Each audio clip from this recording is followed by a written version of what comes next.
Hello. So in this video we want to discuss a little bit some application of the Navier-Stokes equation, and the case we have at hand is the case of the Couette Viscometer. This is an instrument that we'll be using to measure the viscosity of the fluids.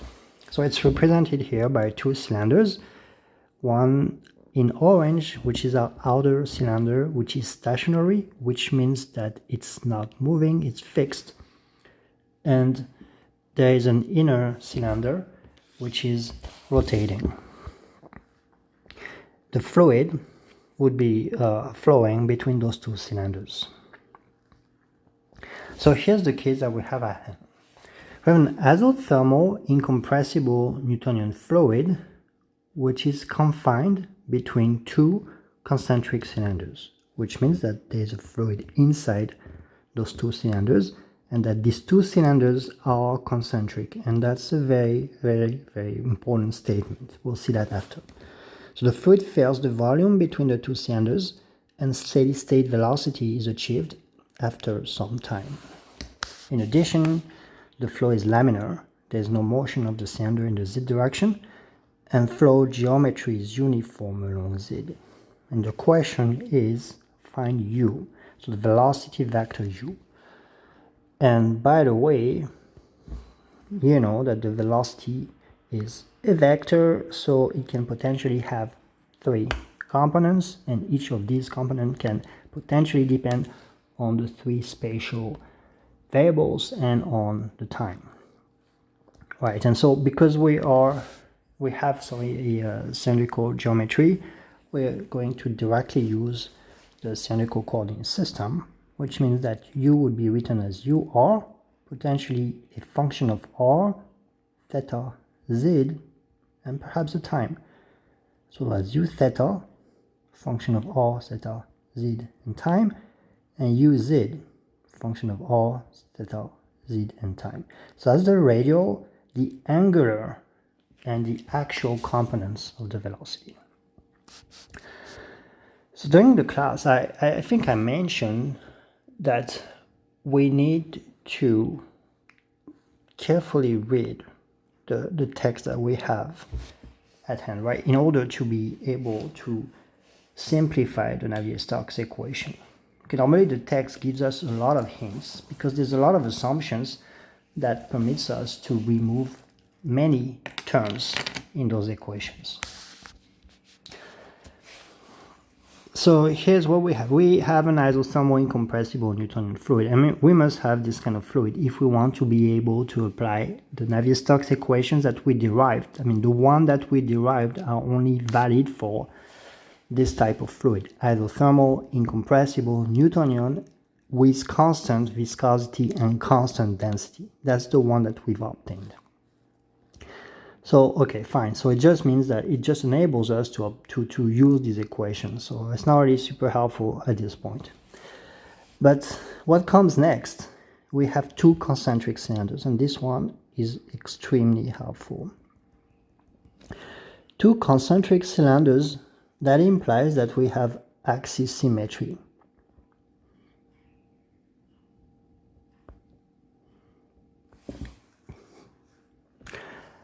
Axis symmetry means that our flow is symmetric about the z-axis, right?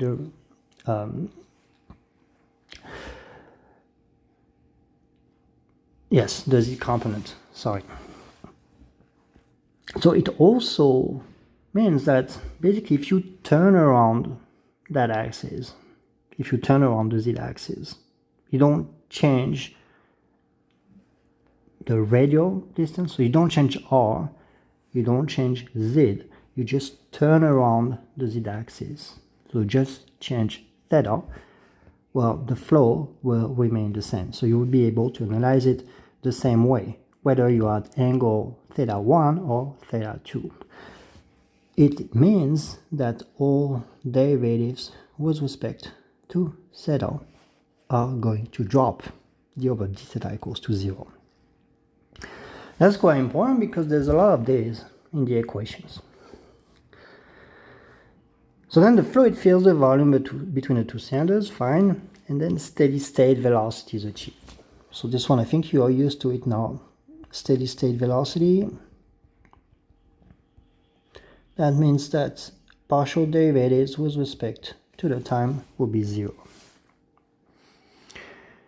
Next, we know that the flow is laminar. This is also going to be helpful, although it's a bit more tricky to analyze. We'll see that right after. There is no motion of the cylinders in the z direction. Well, this one means that uz equals to 0. There is no actual component to the velocity, since the cylinders do not move in the z direction. And flow geometry is uniform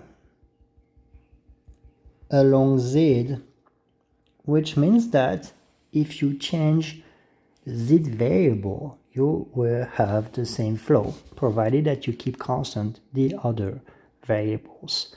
So that's somehow similar as saying that derivatives with respect to z are going to drop.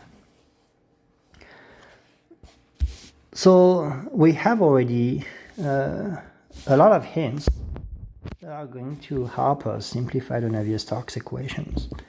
But before looking at these equations, let's get back to that assumption: flow is laminar. Remember what a laminar flow is? It's a layered flow. And I think I represented some example of layered flow right here. Okay, let me zoom it in a little bit more. All right.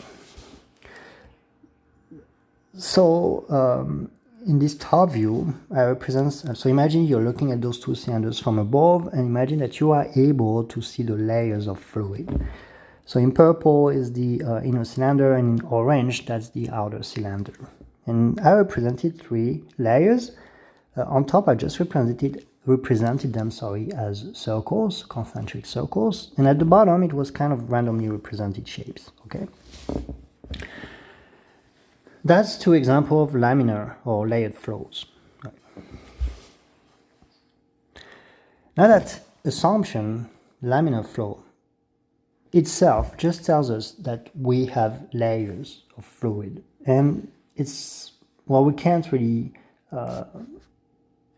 make much out of it, like as far as our Navier-Stokes equations are concerned. However, if you take into account that assumption together with the fact that we have axis symmetry, then we can make some deductions. Symmetry means, again, that when you change the angle theta, you will have the same velocity vector u. And that's what we have when we have a circle right here. And remember, u is always going to be tangent to the streamline in our flow. So on a circle represented like this, if you change theta, well, you will always have the same velocity vector. So it doesn't matter whether you analyze the flow at theta 1, theta 2, theta 3, you will have the same vector, same relative orientation of the vector. Now, and that's completely different. If you have a randomly shaped layer structure like presented right there, if you change the angle theta, well, you can see that in order to keep the velocity vector always tangent to the streamline, well, you need to change the relative orientation of that vector. Right? So in this case, there is no longer symmetry. There is no axis symmetry. That velocity vector, in the case of that more randomly shaped structure, we have at least 2 components, a radial, so UR, and an angular component. But because we stated that we have both symmetry and laminar flow, which is reminded right here, we have symmetry and laminar flow, well, the only case that would satisfy those 2 conditions is that we have circle-shaped structures for each layer. And so in other words, our velocity vector only has 1 component, which is u theta. There is no radial component UR. Only if you had, again, a random shape structure, you would have a U theta and a UR that would give that particular orientation to the velocity vector. I admit that this is a little bit tricky. It might not be like straightforward, but we can also conclude that the velocity vector only has an angular component by using the continuity equation. We can do that later. So now let's get back to our Navier-Stokes equation, which were represented there on that first page. So again, we have three components to these NS equations in the cylindrical coordinate system. We have the radial, the angular, and the axial. I already started the work on the radial equation, and I simplified all terms that could be simplified. So the first term here, time derivatives, can be simplified because we have steady state. The second term can be simplified because we don't have any UR. Okay, UR drops, and that's because we have both axis symmetry and laminar flow. The next term drops because we don't have any derivative with respect to theta, and that's because we have axis symmetry. The next one drops for two reasons. We have no motion in the z direction, so uz equals to 0, and we have a uniform flow along the z direction. So d over dz equals to 0. And finally, the last term, u theta squared divided by r. Well, for the moment, this one, we cannot drop it. The pressure term, it remains. We have no reason to cancel it out. Then the following term can be dropped because we have, again, both axis symmetry and laminar flow. So d over dr is going to be, ur is going to be 0. So perhaps I should change that. The following term drops because we have d over d theta equals to 0, and that's because we have axis symmetry. Then, because our flow is uniform along z, our derivative of ur with respect to z also drops. And last, we have axis symmetry, so du theta over d theta is also 0. And finally, well, the contribution of the gravity force, there is only one component that remains along the z-axis, gr, equals to 0. So that means that that first radial equation has been simplified a lot. Only a few term remains, right? This one, u theta squared divided by r, the pressure term, and that's pretty much it. Now let's do the same work for the angular velocity. The first term drops because we have steady state.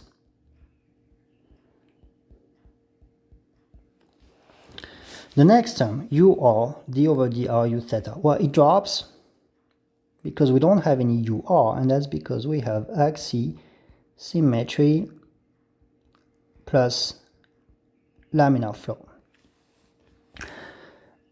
The next term drops because we have axis symmetry, so no derivative with respect to theta. The next one drops for two reasons. We have no movement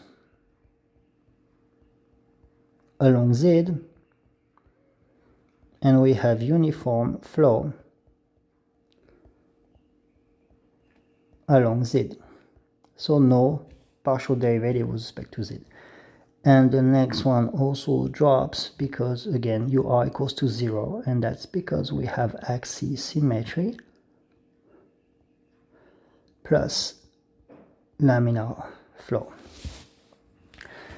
The pressure term drops too, since we have axis symmetry.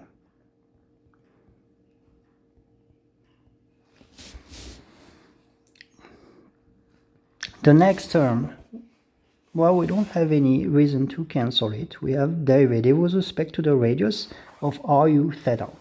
We don't have any assumptions that would enable us to cancel that term.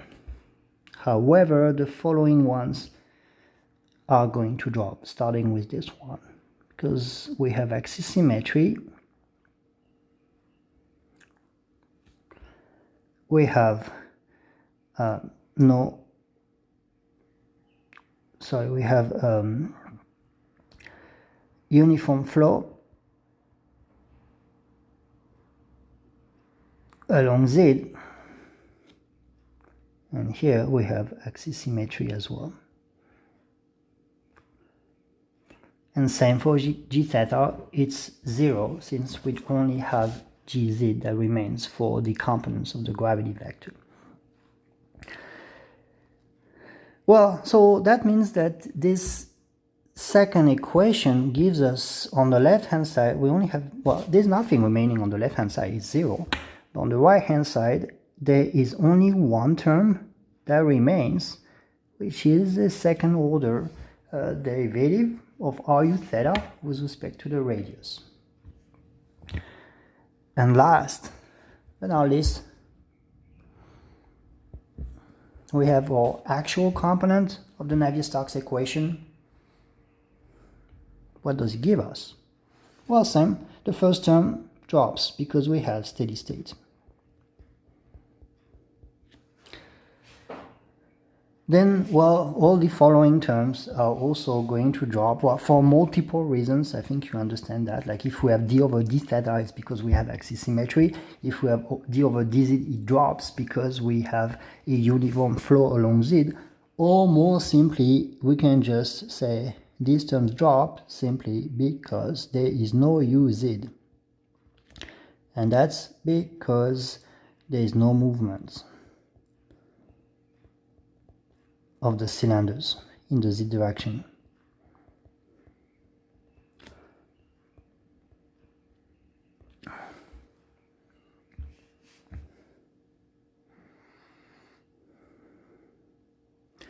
Then the pressure term, where it remains, we have no reason, we have no reasonable reason to drop it. However,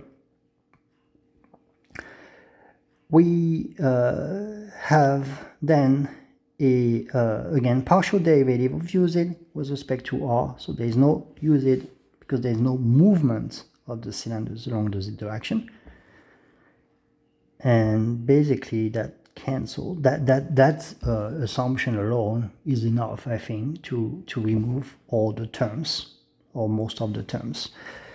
So eventually we have the pressure term that remains and the gravity term, and that's all.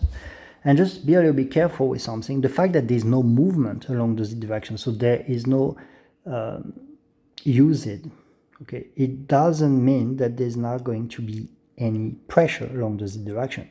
Just think, like for static fluid, we saw from the hydrostatic equilibrium that when you change position in a static fluid, you change the height, the relative height, your relative position along the axis, then you're going to affect the pressure. Okay, that's the definition of the hydrostatic equilibrium. And actually, that last equation, once we have removed all the terms, will just give us the hydrostatic equilibrium. So now, okay, it's very messy, it looks extremely messy because there's a lot of writing on it. But now, if you look at what these NS equations have become, if you write it properly, you will obtain just simply these three equations here. Three much simpler equations. And remember, the job is to find u. Right? Your job is find u.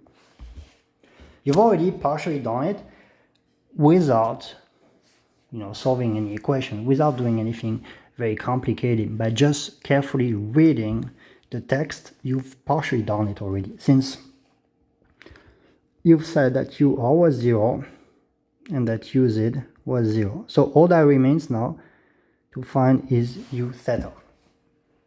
You know that u theta, well, we said at the beginning, it could potentially be a function of r, theta, z, and the time. But This is not a function of theta because it's axis symmetric. This is not a function of z because we said that there's a uniform flow along z. And this is not a function of the time because it's steady.